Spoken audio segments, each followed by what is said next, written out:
Picture this. You're lying in bed, scrolling through your banking app at midnight, and you've just watched your net worth tick up by $287 this month. You've been saving diligently for 2 years. You've cut back on everything. You meal prep, you skip the fancy coffee, you drive a car that's older than some of your coworkers. And your reward for all this discipline, your account grew by less than what your friend spent on a weekend trip to Miami. Meanwhile, your coworker, who already has $120,000 invested, made $1,100 last month doing absolutely nothing, just existing, sleeping, watching Netflix, and somehow their money grew 4 times faster than yours, even though you're the one actually trying. There's a specific threshold in wealth building that changes everything, and it's not what most people think. It's not $1 million. It's not even $500,000. It's $100,000. And once you cross it, the entire game transforms. Not gradually, almost violently. Your net worth starts growing faster than you can believe. Your psychology shifts, and you suddenly start making the same financial decisions that wealthy people make without even trying. I'm an accountant, and I spend an embarrassing amount of time analyzing how people build wealth. Here, I share financial tips that anyone can implement today. And if you're stuck watching your bank account grow at a glacial pace, and you want to understand exactly when that changes and why, make sure to subscribe and hit that like button if this helps you see money differently. Now, before we dive into why $100,000 is this magic number, let me paint you a picture of what we're actually dealing with.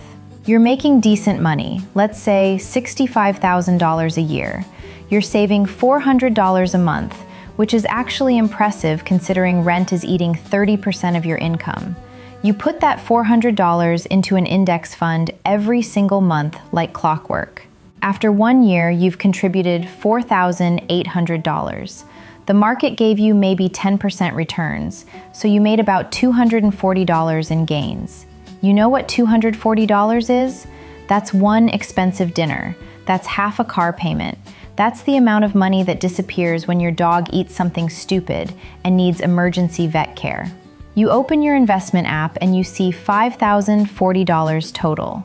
And intellectually, you know you're doing the right thing. You've read the books. You understand compound interest. But emotionally, you're thinking about how your friend just bought a new truck, how your Instagram feed is full of people in Greece, how you're 29 years old and you have $5,000 to show for a year of sacrifice. The math isn't mathing. You're doing everything right and it feels like you're getting nowhere. Here's what actually happens, and this is something most personal finance content completely glosses over. The first $100,000 isn't hard because you're bad with money. It's hard because the math is working against you. Compound interest, that thing everyone worships as the 8th wonder of the world, is basically useless when you're starting out. Let me show you exactly what I mean. When you have $5,000 invested and the market returns 10% in a year, you make $500. That's it. $500 for an entire year of your money being at risk in the stock market. You know what $500 is to someone making $65,000. It's less than 1% of their income. It's noise. But here's where it gets really interesting. When you have $100,000 invested and the market returns that same 10%, you make $10,000. That's more than 2 months of gross salary, and you did nothing to earn it except already having money. At $200,000 invested, that same 10% return is $20,000. At $300,000, it's $30,000. Do you see what's happening here? The game literally changes. This is why Charlie Munger, Warren Buffett's business partner, and a guy who understood wealth building better than almost anyone, said something that shocked people. He said, the first $100,000 is a bitch. Not hard, not challenging, a bitch. And he said, you need to scrimp and save and hustle and do whatever it takes to get there as fast as humanly possible. Why would a billionaire be so aggressive about this specific number? because he understood that below $100,000, you're playing a completely different game than you are above it. Let me break down the math in a way that'll probably make you a little angry at first. If you're saving $500 a month and getting 10% average returns, it takes you about 12 years to hit your first $100,000. 12 years. But here's the kicker. Once you have that $100,000, if you keep contributing that same $500 a month, it only takes about 6 years to get to $200,000. Then about 4 years to get from $200,000 to $300,000. The time compresses. And this is what everyone means when they say, the first $100,000 is the hardest, but they never really explain the mechanics of why. Think of it like trying to push a boulder up a hill. For the first 12 years, you're grinding, sweating, slipping backwards sometimes. Your $500 monthly contributions are doing almost all the heavy lifting. The compound interest is like having a toddler helping you push. Technically helpful, but mostly you're doing the work. But somewhere around $100,000, that boulder crests the hill. And suddenly, compound interest isn't a toddler anymore. It's a full-grown adult pushing alongside you. Then it becomes 2 adults, then 4. And eventually, your monthly contributions, that $500 that used to be everything, becomes almost irrelevant compared to what your money is earning on its own. But here's what most people completely miss. And this is where the psychology gets wild. It's not just that the math changes, you change. There's actual research on this from Vanguard that shows people with more than $100,000 in liquid net worth make fundamentally different financial decisions than people below that threshold. And it's not because they're smarter or more disciplined. It's because their brain literally isn't operating in survival mode anymore. When you have $8,000 in savings, every financial decision is contaminated by fear. Your car makes a weird noise, and your first thought isn't, I should get that checked. It's, please God, not now. I can't afford this. Someone invites you to a destination wedding, and instead of thinking about whether you want to go, you're calculating if you can afford the flight without destroying 3 months of progress.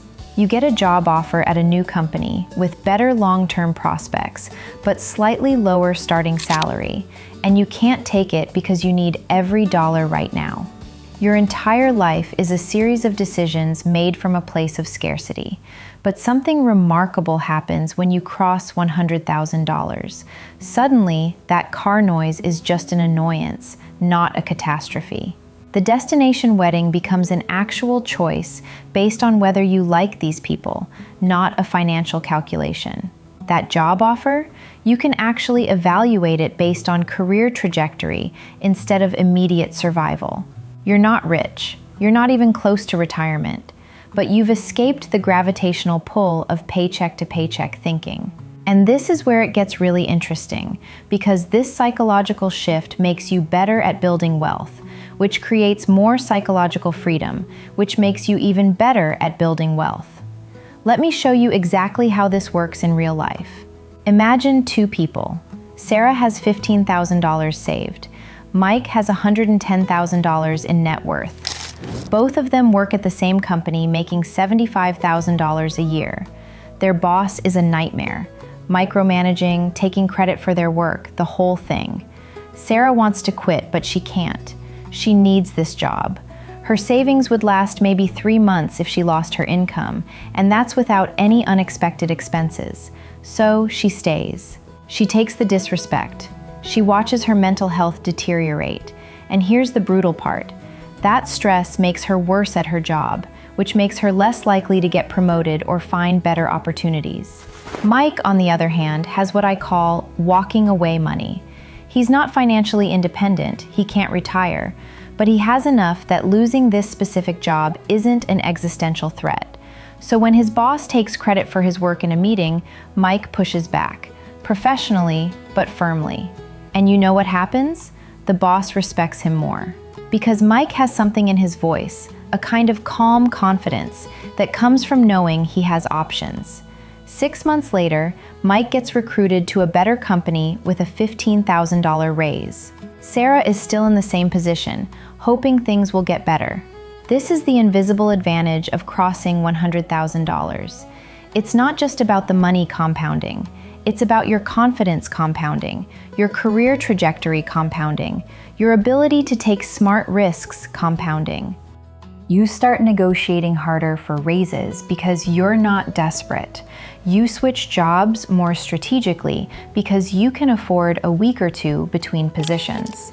You invest in yourself. Take that course, learn that skill, because you're not constantly robbing your future to pay for your present.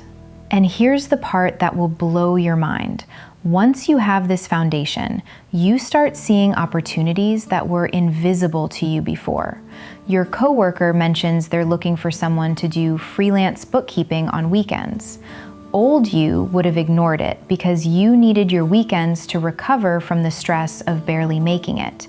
New you takes the gig, makes an extra $800 a month, and that money goes straight to investments because your life isn't on fire anymore. That $800 a month on top of your regular savings, that's another $9,600 a year. At $100,000 invested, you're suddenly adding almost $20,000 annually between contributions and market returns. The math goes from linear to exponential. But here's where most people mess this up, and I see it constantly. They hit $90,000 in net worth. They're so close, they can taste it, and then they do something catastrophically stupid. They decide they deserve a reward for all their hard work. They finance a new car, they book an expensive vacation on a credit card, they upgrade their apartment, and suddenly they're at $73,000 in net worth, watching that number bounce around, taking another 2 years to get back to where they were. Or even worse, they hit $100,000 and immediately think, now I can invest in crypto, or now I can day trade, or now I can start a high-risk business, and they blow up years of progress in 6 months. Here's the thing about $100,000. It's not the end of anything. It's the beginning. It's the foundation. It's the launch pad. The worst thing you can do is treat it like an achievement to celebrate instead of a tool to leverage. Think about it like this. You just spent 12 years building a printing press for money. You wouldn't immediately destroy your printing press to throw a party. You'd use the printing press to make more money, which you could then use to throw an even better party later. That's what $100,000 is. It's your printing press. And the smart move is to protect it, feed it, and let it do what it was designed to do, which is multiply. The people who build serious wealth, the ones who go from $100,000 to $1 million, they treat that first $100,000 like it's sacred. They don't touch it. They don't reward themselves by pulling money out. They understand that every dollar in that foundation is worth more than every dollar they contributed to get there, because it's the dollar that's actually compounding at a rate that matters. I've read 37 books on wealth psychology, and this is the one thing they all agree on. The transition from earning your wealth to your wealth earning for you doesn't happen at $1 million. It happens at $100,000. Now you might be thinking, okay, but I'm 26 and I have $11,000 saved, and 12 years sounds like forever. And I get it. I really do. When you're in year 3 of a 12-year journey and your account has barely moved, it feels impossible. But here's the thing about knowing this pattern. You can optimize for it. You can treat these first years like a sprinter treats training. Maximum intensity, maximum focus, because you're not building wealth yet. Not really. You're building the foundation that wealth will grow from. That means every raise goes to savings. Every tax refund goes to savings. Every birthday check from your grandma, every unexpected $200 from selling stuff you don't need, it all goes to building that $100,000 base. Because the faster you get there, the faster you escape the part where compound interest is useless and enter the part where it's actually the 8th wonder of the world. You're not sacrificing your 20s for no reason. You're compressing the timeline to financial escape velocity. And when you do hit it, when you check your net worth tracker and see $101,847, you're not going to feel suddenly rich. You might not feel different at all at first, but watch what happens over the next year. Watch how your stress levels change. Watch how you handle unexpected expenses. Watch how you show up at work. Watch how you think about money. You'll notice you've stopped checking your bank account before buying groceries. You'll notice you said yes to something you would have said no to before. You'll notice that 3 a.m. financial anxiety has just disappeared. Your first $100,000 isn't just harder because of the math. It's harder because you're literally fighting your own brain's survival wiring. You're fighting a financial system designed to keep you below this threshold. And you're fighting compound interest curves that don't start working until you've already done the hardest part. But once you break through, compound interest and compound psychology work together to make wealth building feel almost automatic. Start building that foundation today, because your future self is counting on the decision you make right now. Trust me, they'll thank you for it. The first $100,000 is a bitch, but it's the only bitch that prints money once you've tamed it.